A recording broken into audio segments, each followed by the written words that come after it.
स्वामिये शरणं अय्यप्पा स्वामिये शरणं अय्यप्पा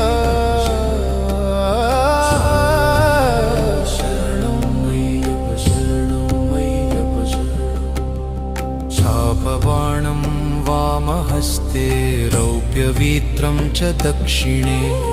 चिन्मुद्रां दक्षिणकरे विलसत्कुण्डलधरम् वन्देऽहं विष्णुनन्दनं स्वामिये अय्यप्प व्याघ्रारूढं रक्तनेत्रं स्वर्णमाला विभूषणं वीरापट्टधरं